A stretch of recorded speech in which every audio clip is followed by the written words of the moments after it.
My manager called me to a meeting with HR. "Kira, after 15 years, we're restructuring your position," she announced smugly. "Clean out your desk by Friday." I smiled politely and said, "Completely understand." They had no idea how Monday would be fun. "Kira, after 15 years with TechVantage, we're restructuring your position," Marjorie Thompson announced, her voice carrying a barely concealed note of satisfaction. She sat across from me in the small conference room, flanked by Denise from HR, both of them wearing carefully crafted expressions of corporate regret. "The company is moving in a new direction," Denise added, sliding a manila folder across the table. "Your contributions have been valuable, but we're consolidating the research division under the product development team." I nodded thoughtfully, accepting the folder without opening it. Inside would be the standard severance package, 2 weeks for every year of service, continued health coverage for 3 months, and a list of career counseling resources I would never use. "I completely understand," I replied, my voice steady. "These decisions are never easy." Relief flashed across their faces. They'd clearly expected tears, protests, or anger. After all, I was a 55-year-old woman being pushed out of the tech industry where youth was prized above experience. What they didn't know was that I had anticipated this moment for weeks, ever since a misdirected email thread had appeared in my inbox last month. "We'd like you to clean out your desk by Friday," Marjorie continued, gaining confidence from my apparent acceptance. "We'll need your key card, company laptop, and phone before you leave. Your team will be notified this afternoon." My team. 6 brilliant engineers I had personally recruited and mentored over the years. The same team that had helped me develop the distributed processing algorithm that now powered TechVantage's flagship product, AccountSphere, accounting software used by over 40% of Fortune 500 companies. "Of course," I said, rising from my chair. "Is there anything else?" They exchanged glances clearly thrown by my composure. Marjorie recovered first. "That's all for now. Thank you for making this professional." As I walked back to my office, I passed the glass-walled conference room where the executive team was meeting. Through the transparent barrier, I could see CEO Victor Lawson gesturing animatedly at a PowerPoint presentation titled Q3 Revenue Projections, the same Victor Lawson who had taken credit for my algorithm at last year's industry conference, referring to me only as one of our research team members. I closed my office door and pulled out my personal phone, sending a single text message. "It's happening. Friday is my last day." The response came immediately. "Perfect timing. Contracts are ready. Dinner tonight to finalize details?" I smiled as I looked at the calendar on my desk. Today was Wednesday. Friday, I would leave TechVantage for the last time. And Monday? Monday would be fascinating. That evening, I met Gregory Sullivan at Meridian, an upscale restaurant far from TechVantage's headquarters. As the CEO of Precision Systems, TechVantage's largest competitor, Greg knew the value of discretion. He'd reserved a private dining alcove in the back, shielded from curious eyes by elegant Japanese screens. "They actually did it," Greg said, shaking his head after we ordered. "I suspected they might, but to cut the very person who developed their core technology." "Victor never understood what I actually created," I replied, sipping my water. "He saw the implementation, the user interface, the marketing potential, but the underlying architecture, that was just tech stuff to him." The irony was almost too perfect. 3 months ago, I discovered the patent application for my distributed processing algorithm had never been filed by TechVantage's legal team. An oversight they'd claimed when I inquired. They'd assured me they'd handle it immediately, but something about their response had seemed off, prompting me to check the company's internal documentation. That's when I found it. A strategy memo outlining plans to claim the algorithm as company-developed technology without specific inventor attribution. They'd planned to push me out before securing the patent, knowing intellectual property developed by employees typically belonged to the company. What TechVantage didn't know was that I'd already been working on refinements to the algorithm on my own time, using my personal equipment. Those improvements, which dramatically increased processing efficiency by 43%, weren't covered by my employment agreement. I'd quietly filed for a patent under my own name last month, fully documented with timestamps and development logs that clearly showed the work was completed outside of company time. The patent had been granted with remarkable speed, thanks to Greg's introduction to a top-tier IP attorney. "All the paperwork is finalized," Greg said now, sliding a folder across the table. "As soon as you sign, Precision Systems officially acquires exclusive licensing rights to your patent. The press release goes out Monday morning, announcing you as our new Chief Innovation Officer." I reviewed the documents carefully, though I'd already memorized the key terms: a 7-figure signing bonus, substantial equity in Precision Systems, and ongoing royalties from all products using my algorithm. "What do you think Victor's face will look like when he realizes what's happened?" Greg asked, unable to hide his satisfaction at the prospect. I'm more concerned about my team, I admitted.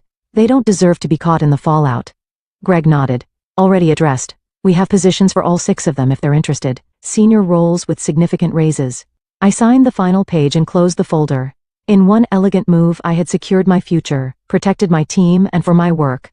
To new beginnings, Greg said, raising his glass. And to owning your own value, I added, clinking my glass against his.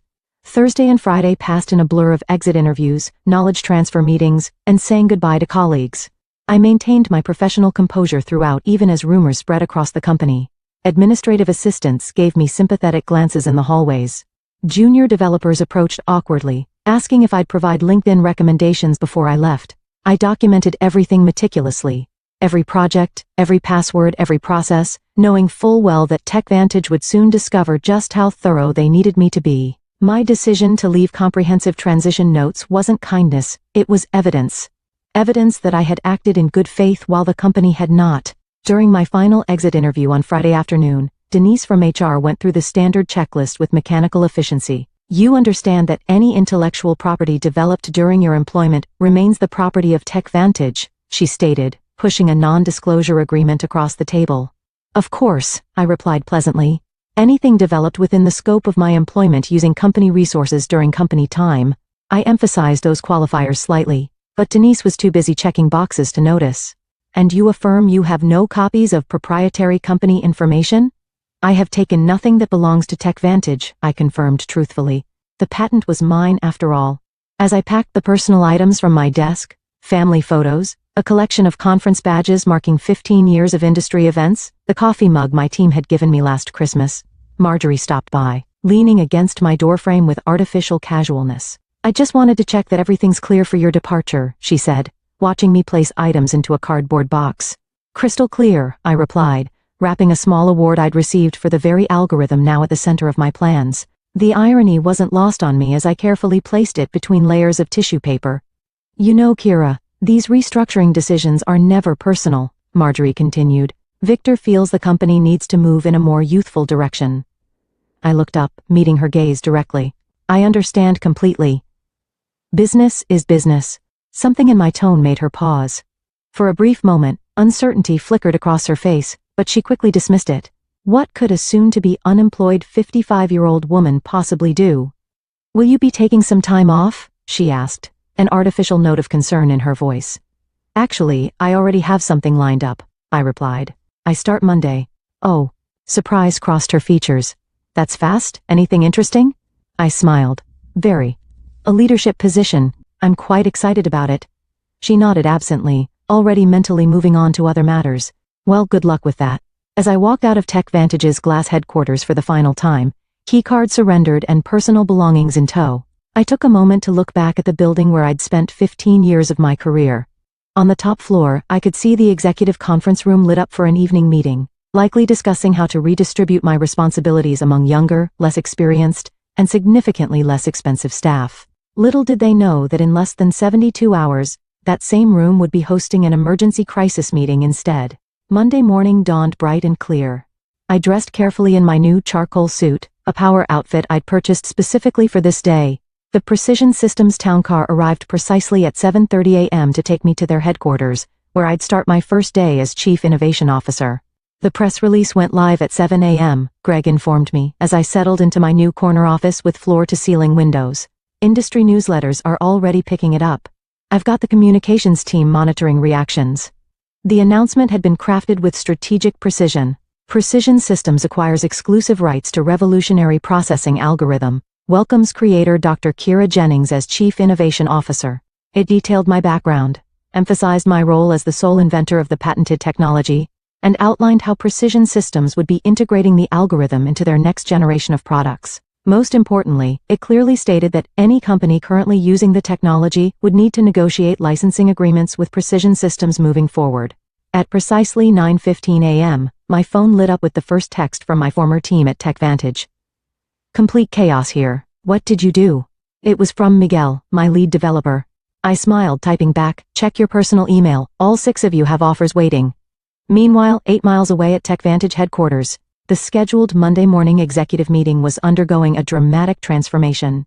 According to Miguel's play-by-play updates throughout the morning, Victor had arrived at the office to find the company's general counsel and chief financial officer waiting at his door, both ashen-faced. The industry announcement had hit their inboxes simultaneously, setting off immediate alarms. By 9:30 a.m., what should have been a routine start-of-week meeting had morphed into an emergency crisis session. Board members were calling in remotely. The legal team was frantically reviewing my employment contract and the documentation around the algorithm's development. "They're pulling every file with your name on it," Miguel reported. Someone just wheeled in all the servers from the research division for the tech team to analyze. I could picture the scene perfectly. Victor pacing the conference room, demanding explanations from Marjorie and the legal department. The stock would already be responding to the news. Investors hated uncertainty, and the announcement had created plenty of it. At 10:45 a.m., I received an email from Victor himself, the desperation practically emanating from my screen. "Kira, there appears to be a misunderstanding. Please call me at your earliest convenience to discuss." I forwarded it to Precision Systems' legal team without responding. By noon, the industry was buzzing with speculation. TechVantage's stock had dropped 7% since the market opened, while Precision Systems had seen a 12% increase. 3 different technology journals had requested interviews with me about the strategic coup that had shaken the accounting software industry. "How are you feeling?" Greg asked, stopping by my office as I settled in. "Validated," I replied honestly. 15 years of watching others take credit for my work, of being told I should be grateful just to have a seat at the table, and now, finally, recognition. My new executive assistant appeared at the door. "Dr. Jennings, the development team is ready for you in the main conference room," and she hesitated. "TechVantage's CEO has called 4 times in the last hour. Please let him know I'm in meetings all day," I replied calmly. "I'll have our legal team reach out to discuss licensing options later this week." As I walked toward my first meeting as Chief Innovation Officer, my phone buzzed with another update from Miguel. "Board just called emergency session. Victor looks like he's about to explode. P.S. My team and I accept your offer. When can we start?" By Tuesday morning, the full impact of my departure had become clear to everyone at TechVantage. Their flagship product, AccountSphere, relied entirely on my algorithm to process the massive datasets that gave it an edge over competitors. Without licensing rights to my patent, they faced 2 equally unpalatable options: negotiate with Precision Systems or rebuild their core technology from scratch, a process that would take years and millions in development costs. "Victor has called an all-hands meeting for 2 p.m., Miguel texted. It was his last day at TechVantage. He and the rest of my former team would be starting at Precision Systems next Monday. "Rumor is they're going to try to sue you." I forwarded his message to our legal department, who responded almost immediately. "Let them try. Your documentation is impeccable. Development logs, timestamps, personal equipment usage, all clearly established. We've prepared for this scenario." Meanwhile, I was settling into my new role with remarkable ease. The respect I received at Precision Systems was a stark contrast to my final years at TechVantage. When I spoke in meetings, people actually listened. My ideas weren't repackaged by male colleagues and presented as their own. My age and experience were viewed as assets rather than liabilities. "The engineering team is implementing your efficiency improvements," Greg informed me during our afternoon briefing. "Early testing shows a 51% performance boost, even better than we projected." I had several refinements I never shared with TechVantage, I admitted. After I discovered they were planning to eliminate my position, I saw no reason to give them my best work. "Their loss, our gain," Greg replied with a satisfied smile. Speaking of which, the first licensing inquiry came in this morning, not from TechVantage yet. They're still in denial. But from Dataflow Systems, they're worried about being caught in the crossfire. At 3:30 p.m., Miguel sent a detailed account of Victor's all-hands meeting. The CEO had tried to project confidence, assuring the staff that TechVantage would vigorously defend our proprietary technology, but the anxiety in the room had been palpable. Several employees had already updated their LinkedIn profiles, sensing the company's vulnerability. Marjorie looked like she was about to faint when someone asked directly if they'd failed to secure the patent, Miguel reported. Victor cut the question period short after that. By Wednesday, the industry fallout had intensified. 2 major clients had contacted Precision Systems about switching from AccountSphere, concerned about TechVantage's ability to maintain the product without the algorithm's creator. Our stock had risen another 8%, while TechVantage's continued its decline. I received a call from Denise in HR, the same woman who had slid my severance package across the table just days earlier. "Kira," she began, her voice carefully professional. "I'm calling to discuss the situation with your patent. We believe there may have been a misunderstanding about ownership rights." "I don't think there's any misunderstanding," I replied calmly. My employment agreement clearly states that intellectual property developed on my own time, using my own resources, remains mine. The patent documentation confirms exactly that.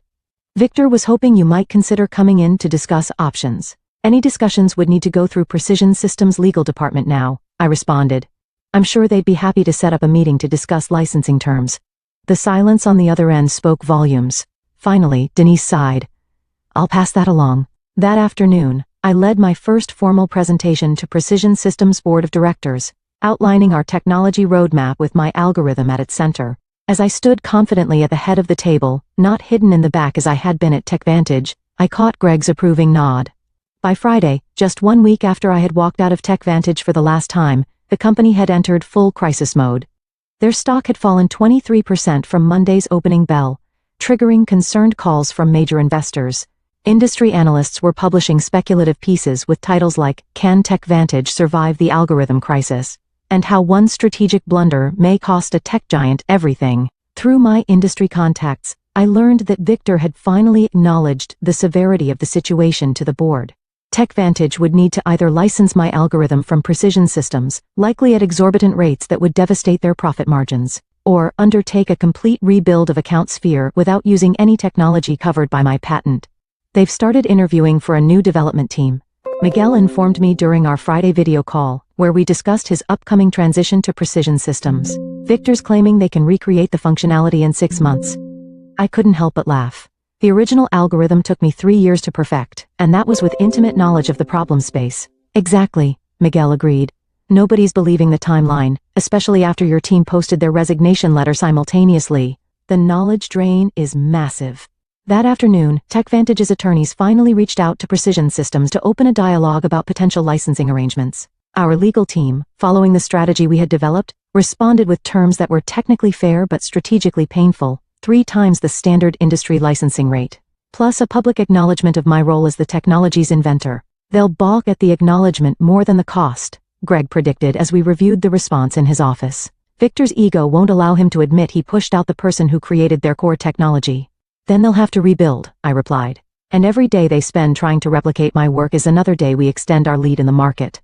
The following Monday morning, 10 days after my unceremonious dismissal, I led the first meeting with my newly assembled innovation team, which included Miguel and the other 5 engineers from TechVantage. The energy in the room was electric as we mapped out the next evolution of my algorithm. This is how development meetings should be, commented Anita, one of my former team members. At TechVantage, we spent half our time explaining basic concepts to executives who wouldn't listen anyway. That's the difference between being valued and being seen as replaceable, I replied. Here, your expertise is recognized. As we wrapped up the productive session, my assistant appeared at the door. Dr. Jennings, there's been a significant development with TechVantage. Their board just announced an emergency leadership change. Victor Lawson is stepping down effective immediately. The news spread quickly. Within hours, industry publications were reporting that TechVantage's board had lost confidence in Victor's leadership following the patent oversight that threatened the company's flagship product. Marjorie Thompson was also out, along with the head of legal who had failed to properly secure the patent. That evening, I received an unexpected email from Richard Donovan, TechVantage's newly appointed interim CEO. Unlike Victor's desperate message from the previous week, this one was straightforward and respectful. Dr. Jennings, congratulations on your new position. I've been brought in to help TechVantage navigate the current situation. I'd like to discuss a fair licensing arrangement for your patented technology. We're prepared to acknowledge your contributions publicly and make appropriate amends for the oversights of previous management. Would you be available to meet next week? I forwarded the email to Greg, adding a simple note. Phase 1 complete. His reply came quickly, beautifully executed. The board is celebrating your first major victory for Precision Systems. Looks like TechVantage is finally learning an expensive lesson about valuing innovation and innovators. 3 months after my departure from TechVantage, I sat on the stage at the National Technology Innovation Conference, preparing to deliver the keynote address. The audience was filled with industry leaders, technology journalists, and aspiring developers, many of whom now knew my story. And now I'm pleased to introduce our keynote speaker, the conference organizer announced. Dr. Kira Jennings, Chief Innovation Officer at Precision Systems, and creator of the distributed processing algorithm that has revolutionized data handling across multiple industries. The applause was substantial as I approached the podium. What a difference a few months could make. Last year I had attended the same conference as part of the TechVantage delegation, seated in the back while Victor gave a presentation about his company's innovations. Thank you, I began, surveying the attentive faces. Today, I want to talk about innovation ownership and the importance of properly valuing intellectual contributions, regardless of where they come from. My presentation detailed the technical aspects of my algorithm, but also touched on the broader issues of recognition and respect in the technology sector. Without directly mentioning TechVantage, I emphasized the importance of companies protecting their innovators rather than seeing them as replaceable resources. Afterward, during the reception, several young women engineers approached me seeking advice and mentorship. One of them, barely 30, confided, "Your story changed how I document my work. I started keeping detailed logs of my development process on personal time." "Smart," I replied. "Your innovations deserve protection." As the evening concluded, I checked my phone to find an industry news alert. TechVantage had finally announced the licensing agreement with Precision Systems, acknowledging me by name as the algorithm's creator. Their stock had stabilized, though at a significantly lower valuation than before my departure. 1 year to the day after being told to clean out my desk, I sat in my spacious office at Precision Systems, reviewing the quarterly innovation report. Under my leadership, the company had released 3 groundbreaking products built on my algorithm, capturing significant market share from TechVantage and other competitors. A knock at my door interrupted my analysis. It was Greg holding a bottle of champagne and 2 glasses. "Happy anniversary," he said, setting the glasses on my desk. "The board asked me to share the news with you personally before the public announcement. Precision Systems has officially surpassed TechVantage in market valuation for the first time in company history." I smiled, feeling not triumph, but a quiet satisfaction. That's what happens when you value innovation properly. As Greg poured the champagne, my assistant delivered a sleek envelope. Inside was an invitation to speak at Women in Technology's annual leadership summit.